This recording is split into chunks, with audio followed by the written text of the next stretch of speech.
guys, welcome back. Had to do that in order to get a crazy thumbnail so we can use that later. So welcome back to the channel. We'll normalize that volume in post, hopefully, unless I forget. And we're going to look at search today. So always looking at data we can download ourselves and then actually use in Excel or Tableau. And that can help us understand our brands and research that we're doing. So today we're going to look at a couple different tools. So Exploding Topics is one of my favorite newsletters that shows the trends over time in search, and we can do that to get maybe a little bit of inspiration. Yeah, try to figure out what we want to do for the next parts, where we're going to go on Google Trends and look at either a set of 4 brands or 4 keywords and see how those things have changed over time. I've done some examples in the past on like e-bikes and hoverboards and scooters and things like that, and how those kind of ebbed and flowed over time. Tells a good data story. We can look at something else today. Or we can also go beyond Google Trends. We're going to go to other tools like AnswerThePublic. It's kind of a fun one where you can see the questions people are asking and they kind of organize those into different categories. And it's a little bit of fun because it can kind of spark that idea of maybe there's, different needs for my users that I'm not solving for, or maybe I might advertise to them in a certain way, or target them. So a little bit of all right, we are in inspiration, exploration, and exploding mode here on Exploding Topics. So we're going to figure out what kind of thing we want to explore in the categories of companies that we are researching. So they have this cool email newsletter actually and website where you can explore different things that are just popping off the charts here. They've got different categories you could search, or you could just straight out search for a term, but you could go with something like fashion, luxury, back at his luxury. All right. Fitness and see what you have. Magic spoon, keto cereal. You probably got Instagram ads for that. You got air fryers, I guess that's healthier. Collagen gummies. It's a little bit more like it. See what else they have on fitness. Almond cow. Almonds don't come from cows. That's not right.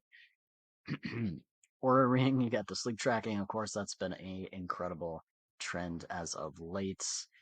Uh, all sorts of other stuff. Some things I haven't seen before. Pre-workout gummies, very cool. Hopping on to the next pages, just checking out what is going on.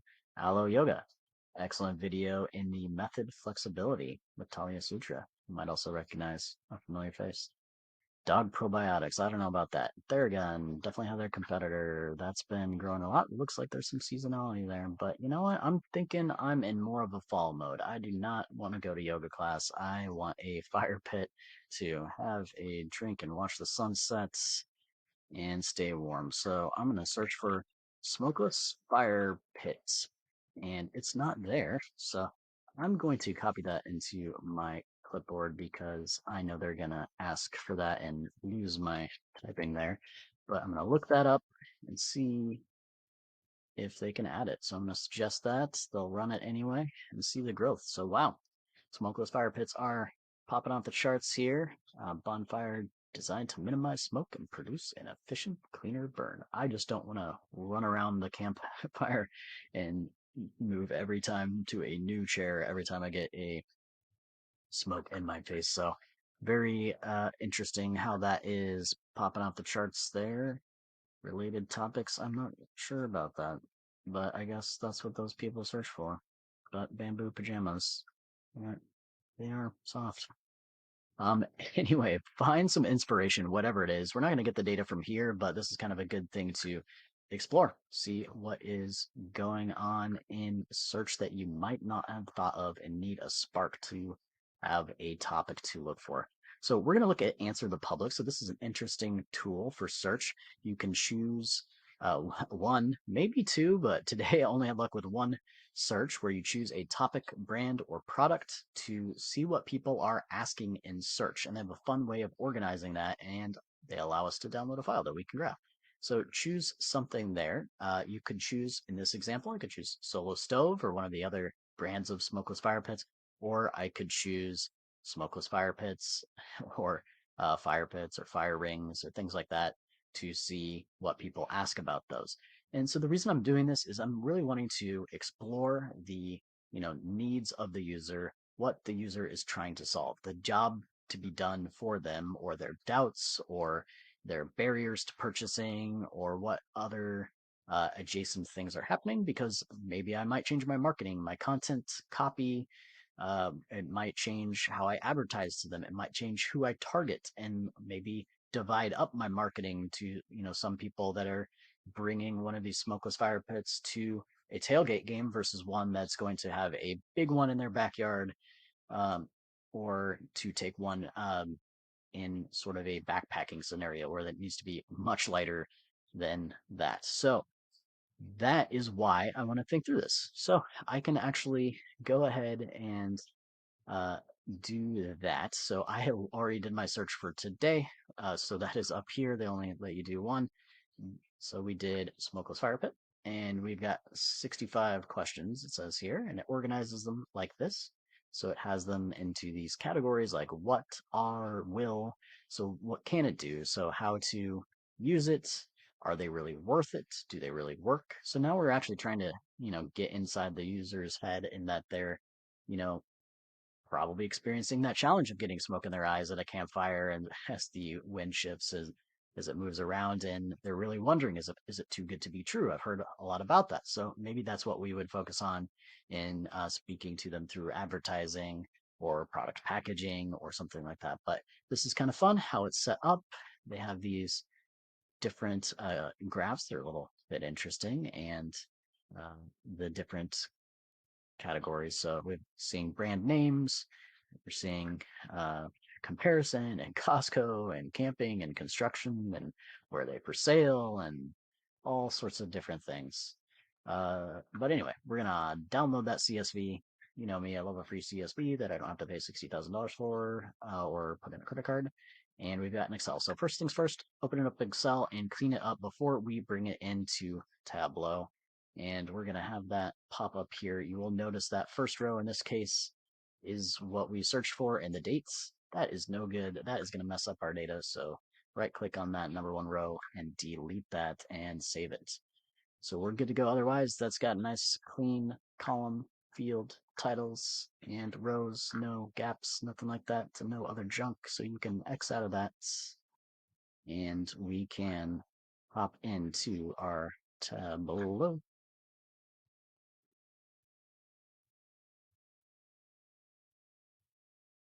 So Tableau is going to take a second to open, but as it opens, we're going to end up going into a few more tools after this. So this is just a start. We're going to make two graphs. We're going to connect data on this. It's the first time we are opening that, and it's not an Excel. It's actually a CSV. So you're going to go to More and pick your CSV file. And here it is. Looks like it brought it in okay into Tableau. This is the data source tab. They are text strings all the way through. Pop into sheet one, and we're going to bring in modifier type and modifier there.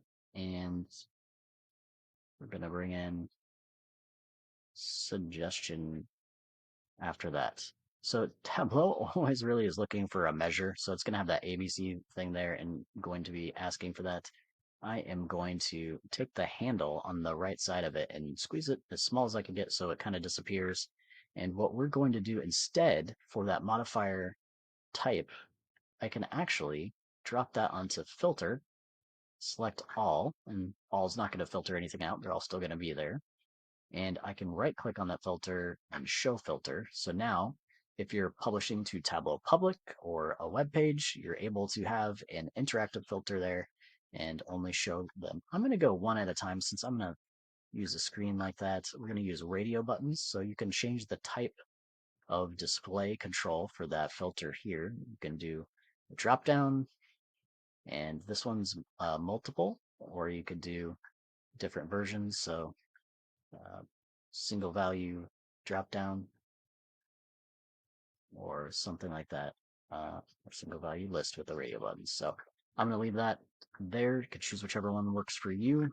And I'm going to put that suggestion modifier type. So that sounds a little bit too robotic, but just trying to experiment and see what we can do and learn about Tableau with the type there and have a way where we can filter and interact, see, okay, here's comparisons.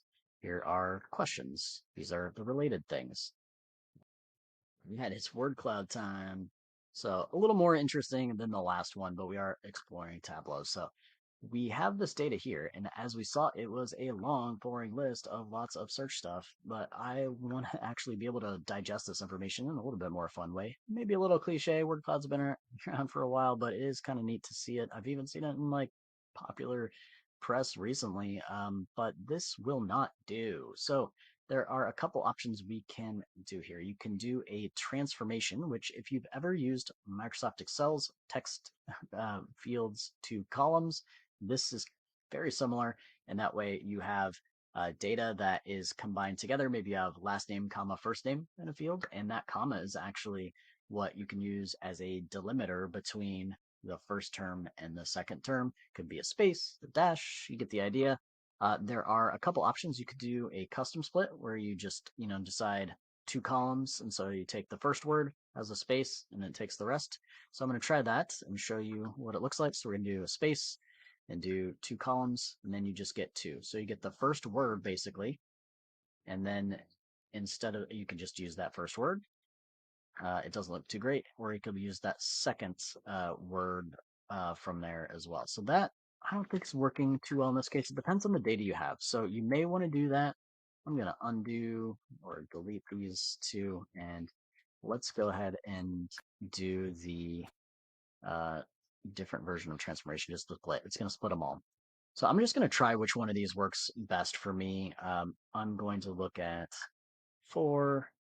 4 looks pretty good. There's some stuff like, or, but this is not perfect. This is not science. This only has a few things like smokeless and, by. That's not very useful. To, there's like a couple words that are good. So I'm just going to pick the best of these that I can pick, and I'm going to drop those into text actually instead of there. So now we've got them on the screen, and we've got this here in Tableau. So if you notice, usually in Tableau we have measures. We don't really here. We just have a bunch of text strings.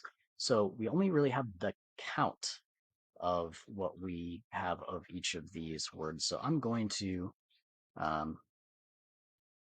click on count and drop that onto size. And I'm going to control click it and drop it onto color as well, and see if we can make this a little bit bigger. And I actually just want text. I don't want one of those. That was a tree map. Instead, here.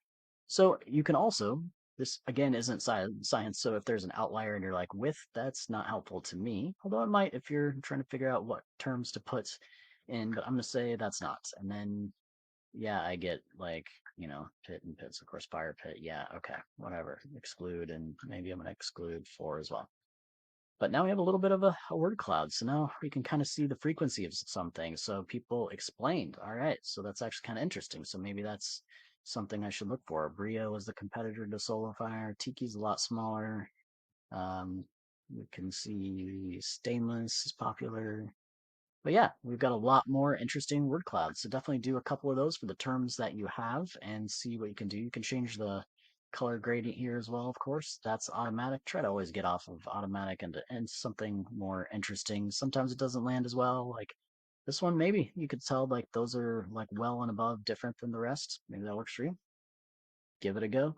One other thing you can do on count, right now it's continuous. You could click discrete to make it even more differentiated on the size. So if you're not seeing very different sizes at all, that's something you might want to do, is change that, and then you should be good to go. So we're going to pop into another tool, but that is your word cloud for now. All right, data friends, we are at Google Trends, another awesome tool that we're going to hop in here. Can't stop, won't stop, let's go, and let's pop in there and find out what we're searching for. Do you know what you're searching for? I hope you find it. I don't really know what I'm searching for, but before it gets a little dark and existential, let's pop in here and explore Google Trends. So it's been around quite a while. If you haven't seen their end of year recaps, they are absolutely awesome on Year in Search, and check that out or see it on social media when it's shared around. They have some fun examples here. You have Real Football and the other one. You also have T Swift. Got any of the squad here watching. My namesake. Gotta love that. And then they have some fun seasonal stuff as well. We got Halloween. Look at that. Pop in up here, and you can see all sorts of scary things like Ross and Rachel, I guess. Not sure there. But anyway, we can check out what we want to search that we're already researching. Again, it's like a search term or topic or brand.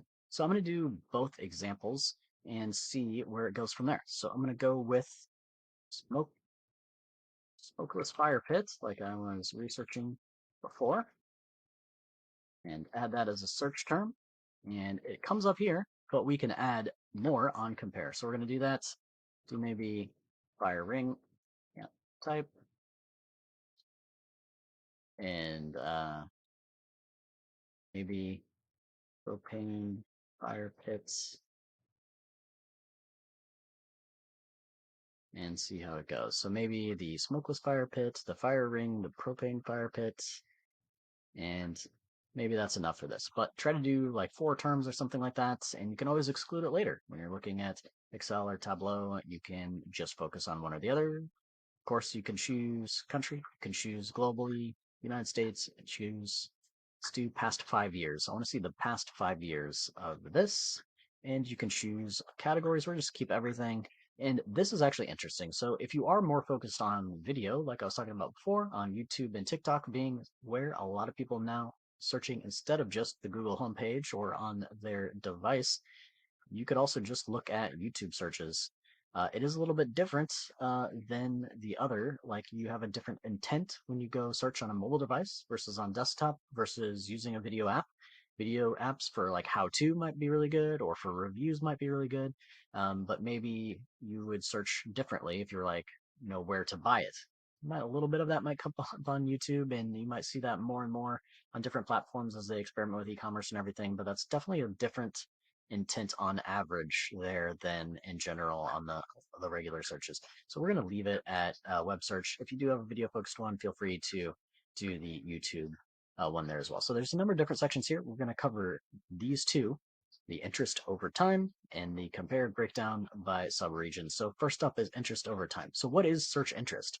As you'll notice, it only goes up to 100. So this is not an absolute number of searches like 50,000 searches. This is a relative comparison. So you can't go above 100. So don't accidentally later on when we're going to graph it and we'll go over it then, don't sum things up over time because you're looking at, October 22nd, 2017 and April 4th, 2021. You wouldn't add them all up for 2017 and then have thousands. That wouldn't make any sense. So hovering over that help or clicking it will give you what search interest is. So the numbers represent search interest relative to the highest point on the chart for the given region and time. So a value of 100 is the peak popularity in comparison to those other terms. So that's all it's saying. It's not saying 50,000 searches or 100 searches or whatever. It's really key to get that right so you make sure you're making the correct graphs with the data. But now you can see firing more common and more inexpensive probably than the smokeless fire pits. That's an assumption, but I definitely know that to be true. And you will see seasonally. So it looks like for some reason in March, June, and June again, it peaks. So I'm guess that's before summer or whatever that would peak for firing. But it seems to propane fire pit peak in May as well. So I don't know. Lots of things to explore, and we'll get to that in the data. But what we can do is that download button right there for a CSV. So we're going to download that past 5 years US search term data for these terms. And I'm going to go ahead and we could do this one for the same data, but I'm going to click this as a new tab and try the brand version so you can see how that goes, which is pretty much the same thing. But we have Solo Fire. Let me do Solo Fire Pit. I don't know the exact brand name of Solo Fire, but I fear that it might be not specific enough. And I'm going to do Brio Fire Pits, Blue Sky Fire Pits, and TE Pits. Give a space for all of them. All right. So again, you can change to the past 5 years or the past 90 days, whatever you'd like. I like more data than less. You could even do all the way back to 2004, back in the day when Gmail and Facebook both launched. Look at that. So does look a little weird in that data. It does seem to go a little low for a while. But anyway, maybe we'll just do past 5 years. And I'm going to look at this other area of data as well. So by subregion, in this case, this is a US state, if you're not familiar. That's where I'm from. The subregion or metro area, so you can see this by a smaller region as well. It's kind of fun. Or you can choose city. So not all of the data has city data. It might not break it down for this one, so it does not have that. So you cannot choose it. I'm going to do subregion or state or province if you're in Canada or somewhere else. So we can check that out. They also have a download CSV button here as well. If you don't see that button, some of my ad blockers and everything have blocked it in the past. So just a hint that you may need to try a different browser, maybe Firefox or whatever, to get that. They also have some other interesting stuff you can check out later. They've got related queries and things there. And they have the individual data just for those brands. So if you just wanted to pull the data for one, it's there. But I want them all, so I'm going to grab that one. And then we're going to pop in to Excel first and check it out. So let's make sure we have the right one. So we'll just do it again. Multi-timeline one. So that was it. We do need to clean this up. So that first two rows, highlight them and delete and save. So we are good. So this is our data for the brands. And then we had our geo data, that subregion info. I'm going to double click that and open it. Here we go. So same thing there. It's got that first two rows that just says the category in a blank row. I don't want that. So delete them and save and close. Cool. So now we're going to pop into Tableau.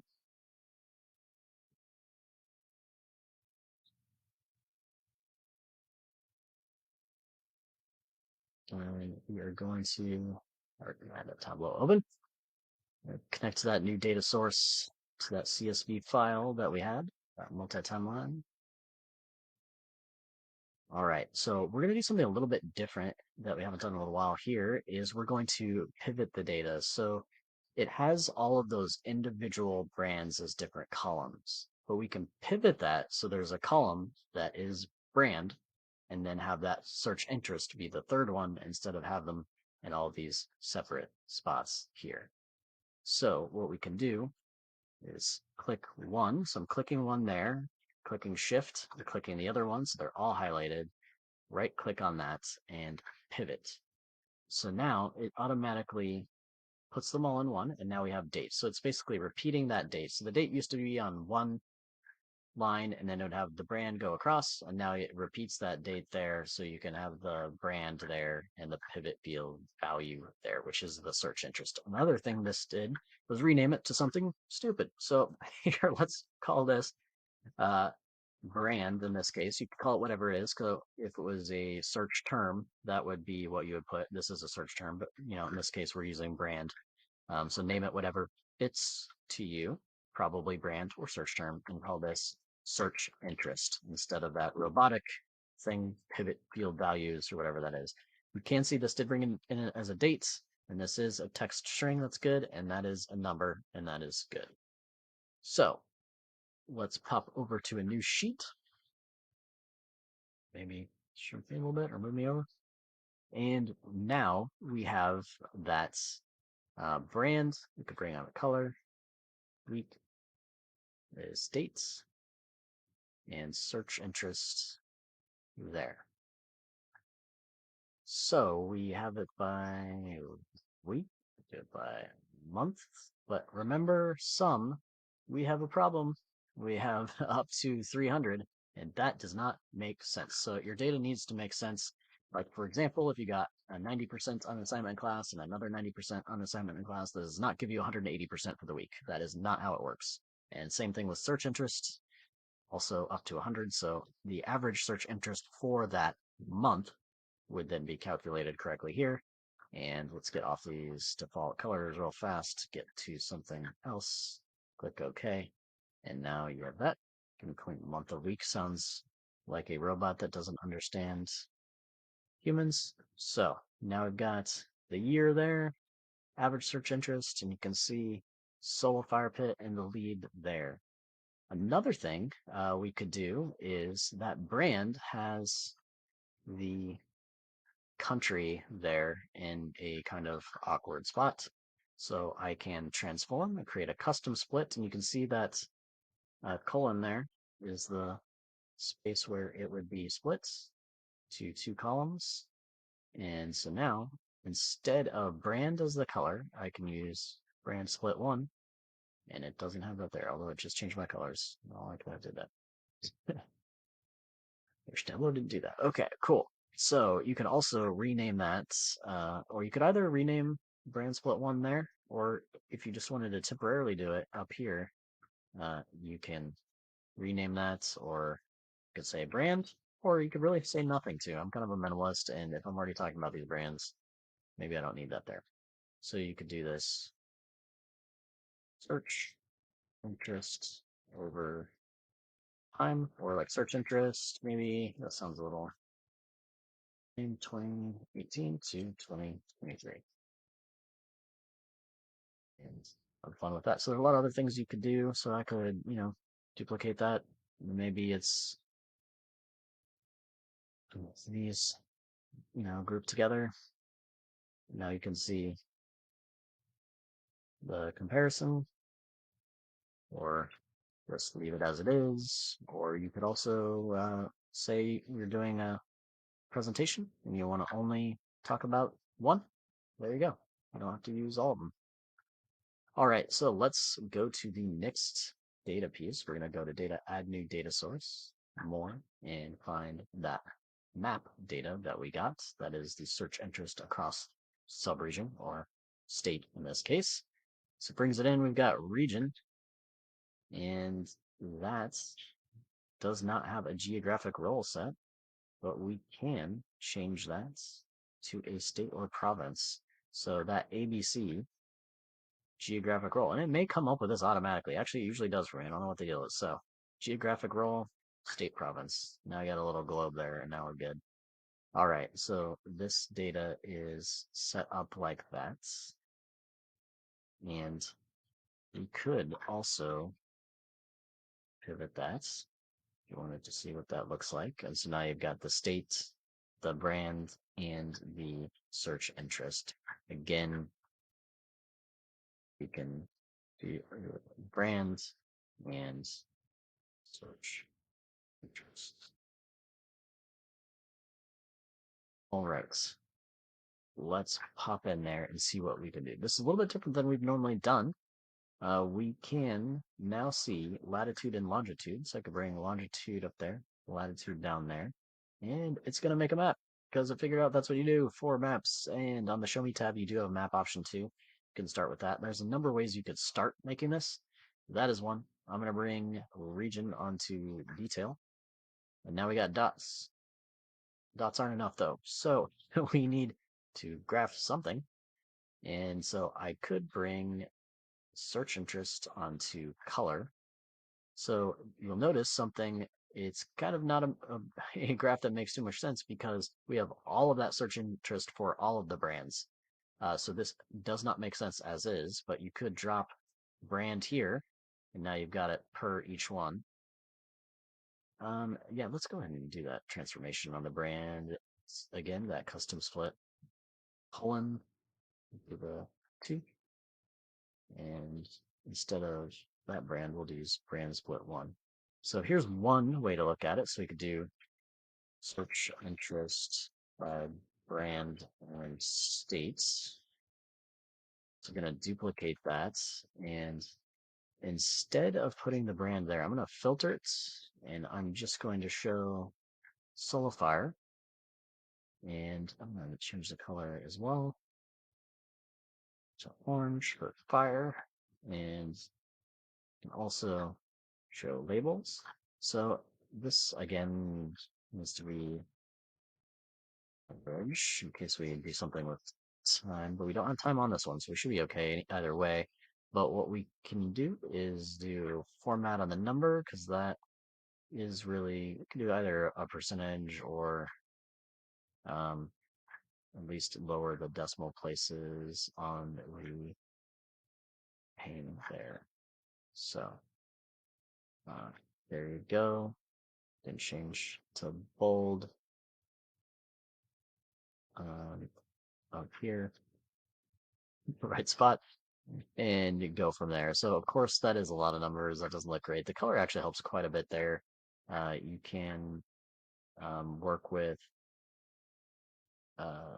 that. You could just do the min and max to make it more interesting like that, or just the max. Well, not at all. But what you really want to do is make a title that's really good. So you could say, um, let's make this soul fire.